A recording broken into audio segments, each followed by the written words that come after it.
Hi friends, എലൂസിഡേറ്റിൻ്റെ മറ്റൊരു സെഷനിലേക്ക് എല്ലാവരെയും സ്വാഗതം ചെയ്യുന്നു. ഇന്ന് നമ്മുടെ 16ാമത്തെ ക്വിസാണ് നടന്നത്. എസ്റ്റിമേഷൻ എന്ന സബ്ജക്റ്റിൽ നിന്നുമായിരുന്നു 10 ചോദ്യങ്ങളായിരുന്നു ഉണ്ടായിരുന്നത്. സോ നമുക്ക് സമയം കളയാതെ ഒന്നാമത്തെ ചോദ്യത്തിലേക്ക് കടക്കാം.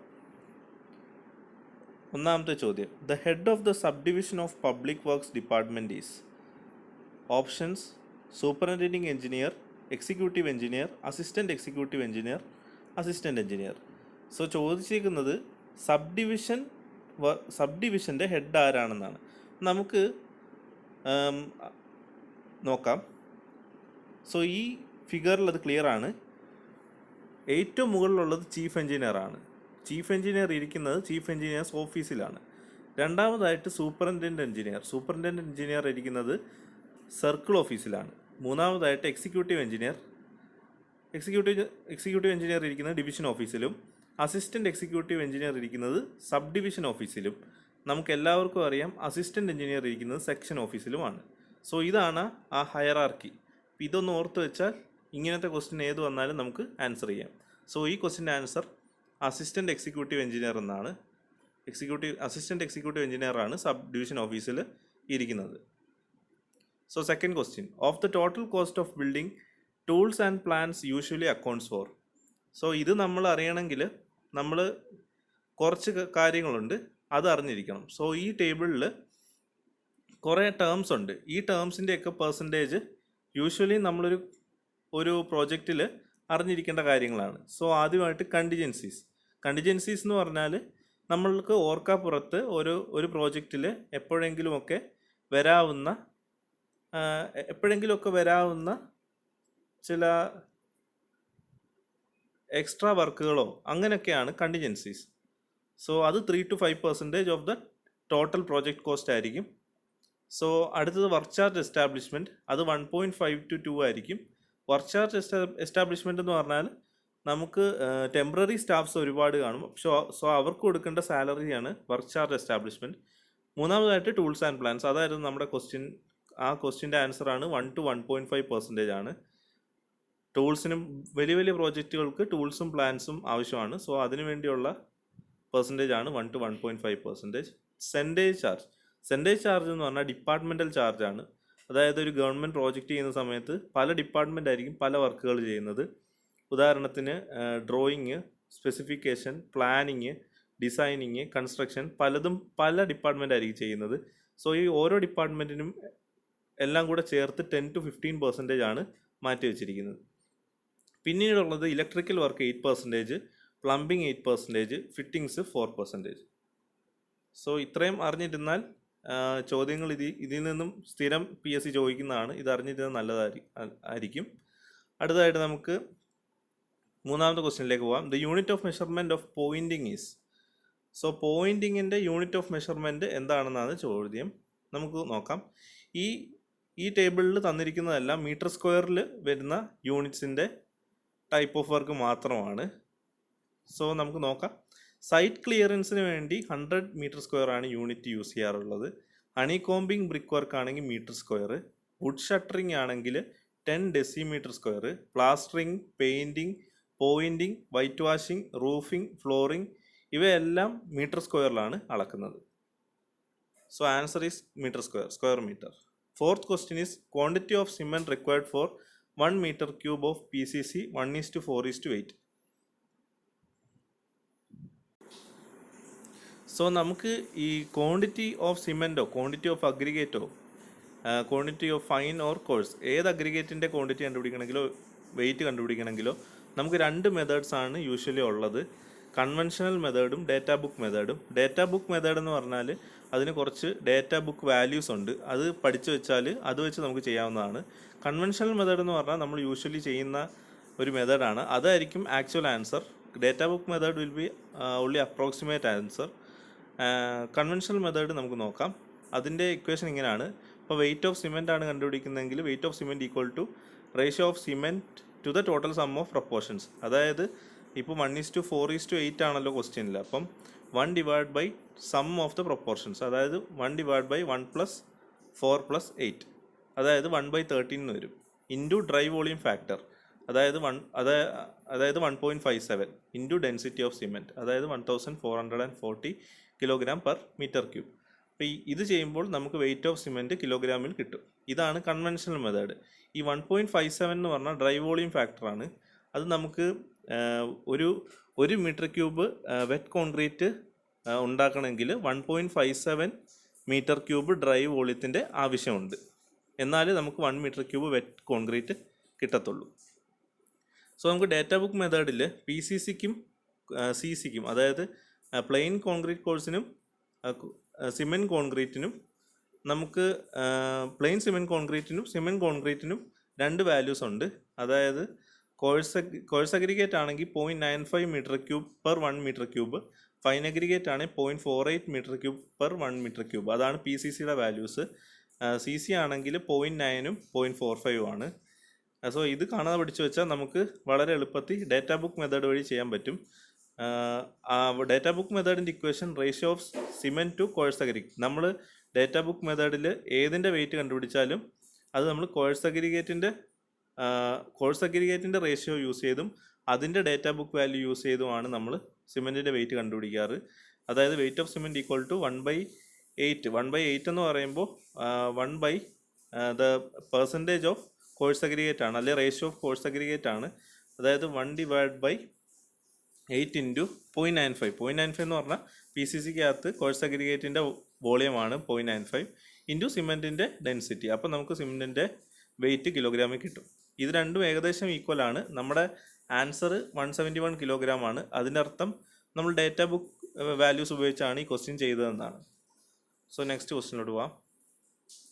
Quantity of cement required for 2 metre cube of PCC 1:4:8 is dash metre cube. അതായത് 1:4:8 PCCയിൽ ക്വാണ്ടിറ്റി ഓഫ് സാൻഡ് എത്ര ആണെന്നാണ് ചോദ്യം ചോദിച്ചിരിക്കുന്നത്. അതും 2 മീറ്റർ ക്യൂബിന്. 1 മീറ്റർ ക്യൂബിന് നമുക്ക് ഡേറ്റ ബുക്ക് വാല്യൂ ഉണ്ട്. 1 മീറ്റർ ക്യൂബിൻ്റെ ഡേറ്റ ബുക്ക് വാല്യൂ PCCക്ക് ഫൈൻ അഗ്രിഗേറ്റിന് അല്ലെങ്കിൽ സാൻഡിന് 0.48 ആണ്.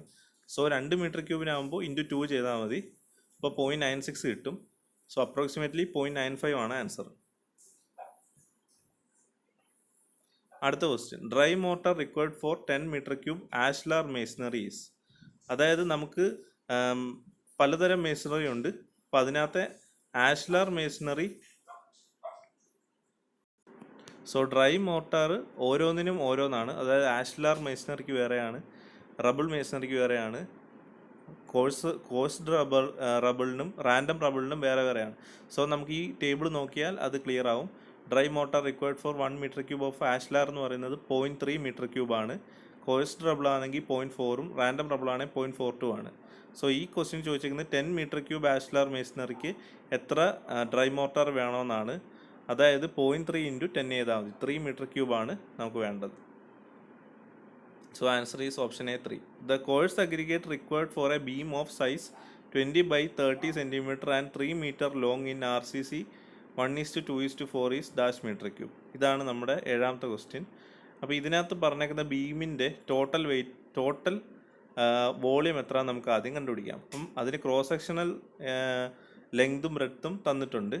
അതായത് 20 × 30 ആണ് അതിൻ്റെ ക്രോസ് സെക്ഷണലി അതിൻ്റെ ബ്രെഡ്ത്തും അതിൻ്റെ ഡെപ്ത്തും. പിന്നെ അതിൻ്റെ ലെങ്ത് തന്നിട്ടുണ്ട് 3 മീറ്റർ. അപ്പോൾ അത് മൂന്നും കൂടെ മൾട്ടിപ്ലൈ ചെയ്ത് കഴിഞ്ഞാൽ തന്നെ നമുക്കതിൻ്റെ ബീമിൻ്റെ വോളിയം കിട്ടും. അതായത് 0.18 മീറ്റർ ക്യൂബാണ് കിട്ടിയത്. അതായത് പിന്നെ പറഞ്ഞിരിക്കുന്ന RCC ആണ് എന്ന് പറഞ്ഞിട്ടുണ്ട്. സോ നമുക്ക് PCCയുടെ അറിയാം ഡേറ്റ ബുക്ക് വാല്യൂ. സോ നമുക്ക് കോഴ്സ് അഗ്രിഗേറ്റിൻ്റെ വെയിറ്റ് ആണ് ചോദിച്ചിരിക്കുന്നത്. PCCയുടെ കോഴ്സ് അഗ്രിഗേറ്റിൻ്റെ വെയിറ്റ് കൊണ്ട് ജസ്റ്റ് ഈ ടോട്ടൽ വോളിയത്തെ മൾട്ടിപ്ലൈ ചെയ്താൽ അതിൻ്റെ വെയിറ്റ് ഓഫ് കോഴ്സ് അഗ്രിഗേറ്റ് നമുക്ക് കിട്ടും. അത്രയ്ക്ക് സിമ്പിളാണ് ആ പ്രോബ്ലം. സോ നമുക്ക് അടുത്ത പ്രോബ്ലത്തിലേക്ക് പോവാം. The plastered area of a square pillar of side 40 cm and height 3 metre is dash metre cube. So നമുക്ക് ഒരു സ്ക്വയർ പില്ലറുണ്ട്. ആ പില്ലറിൻ്റെ 4 സർഫസിലും ഉള്ള നമുക്ക് 4 സർഫസും പ്ലാസ്റ്റർ ചെയ്യണം. സോ ആ 4 സർഫസിൻ്റെ ടോട്ടൽ ഏരിയ, അതായത് ഓരോ സർഫസിൻ്റെ ഏരിയ ഇൻറ്റു 4 ചെയ്ത് കഴിഞ്ഞാൽ നമുക്ക് ടോട്ടൽ ഏരിയ കിട്ടും. സോ നമുക്ക് ഈ ഫിഗർ കണ്ടാൽ അത് ക്ലിയർ ആവും. 0.4/0.4 ആണ്, അല്ലെങ്കിൽ 40 cm/40 cm ആണ് അതിൻ്റെ ടോപ്പിലെ ഏരിയ, അല്ലെങ്കിൽ അതിൻ്റെ ക്രോസ് സെക്ഷണൽ ഏരിയ. അതിൻ്റെ ലെങ്ത് 3 മീറ്റർ ആണ്. സോ നമുക്ക് 4 സൈഡാണ് പ്ലാസ്റ്റർ ചെയ്യേണ്ടത്. അപ്പോൾ 0.4 ഇൻറ്റു 3 ചെയ്താൽ ഒരു സൈഡിലത്തെ കിട്ടും, ഒരു ഫേസിലെ കിട്ടും. അപ്പോൾ 1.2 കിട്ടും. 4 സൈഡ്സ് എന്ന് പറയുമ്പോൾ ഇൻറ്റു 4 ചെയ്താൽ മതി. അപ്പോൾ 4.8 മീറ്റർ ക്യൂബ് എന്ന് കിട്ടും. സോ 8th ക്വസ്റ്റ്യൻ്റെ ആൻസർ B 4.8. അടുത്ത question 9. The weight of 10 metre length of 10 mm dia bar. So ഈ ക്വസ്റ്റ്യൻ നമുക്ക് d²/162 കിലോഗ്രാം എന്ന് പറഞ്ഞ ഒരു ഇക്വേഷൻ ഉണ്ട്. നമുക്ക് അങ്ങനെ ഒരു ഫോമുല ഉണ്ടെങ്കിൽ തന്നെ നമുക്ക് വേണമെങ്കിൽ അല്ലാതെ കണ്ടുപിടിക്കാം. π/4 d² ഇൻറ്റു അതിൻ്റെ സ്റ്റീലിൻ്റെ ഡെൻസിറ്റി എടുത്താൽ മതി, യൂണിറ്റ് വെയിറ്റ് എടുത്താൽ മതി. π/4 d² ഇൻറ്റു സ്റ്റീലിൻ്റെ യൂണിറ്റ് വെയിറ്റ് തന്നെയാണ് d²/162 എന്നുള്ള ആ ചെറിയ ഫോമുല. സോ അതിനകത്ത് നമ്മൾ സബ്സ്റ്റിറ്റ്യൂട്ട് ചെയ്ത് കഴിയുമ്പോൾ നമുക്ക് കിലോഗ്രാമിൽ ആൻസർ കിട്ടും. d² എന്ന് പറയുമ്പോൾ d എന്ന് പറയുന്ന ഡയമീറ്റർ, അത് ഓൾറെഡി ഇവിടെ തന്നിട്ടുണ്ട് 10 എന്ന്. അപ്പോൾ 10²/162 0.62 കിലോഗ്രാം. നമ്മളോട് ചോദിച്ചേക്കുന്ന 10 മീറ്ററിന് എത്രമാത്രമാണ് സ്റ്റീലിൻ്റെ വെയിറ്റ് എന്നാണ്. 1 മീറ്ററിന് 0.62 ആണെങ്കിൽ 10 മീറ്ററിന് 6.2 kilogram. So next question. After acceptance of a tender the contractor is required to deposit some amount with the department. The amount is known as. അതായത് ഒരു ടെൻഡർ വിളിക്കുക, അപ്പോൾ ഗവൺമെൻറ് ഒരു ടെൻഡർ വിളിക്കുകയാണെങ്കിൽ ആ ടെൻഡർ വിളിക്കുമ്പോൾ ടെൻഡറും കൊണ്ട് ചെല്ലുന്ന കോൺട്രാക്ടേഴ്സ് ഒരുപാട് കാണും. സോ അവർ ആദ്യം കൊണ്ടുവന്നത് ഒരു 2% എമൗണ്ട് കാണും. ആ എമൗണ്ടിന് പറയുന്ന പേരാണ് ഏണസ്റ്റ് മണി. ഓക്കെ, ആ 2% at the time of submitting tender submit ചെയ്യാൻ പോകുമ്പോൾ നമ്മൾ കൊണ്ടുപോകുന്ന എമൗണ്ട് ആണ് ഏണസ്റ്റ് മണി ഡെപ്പോസിറ്റ്.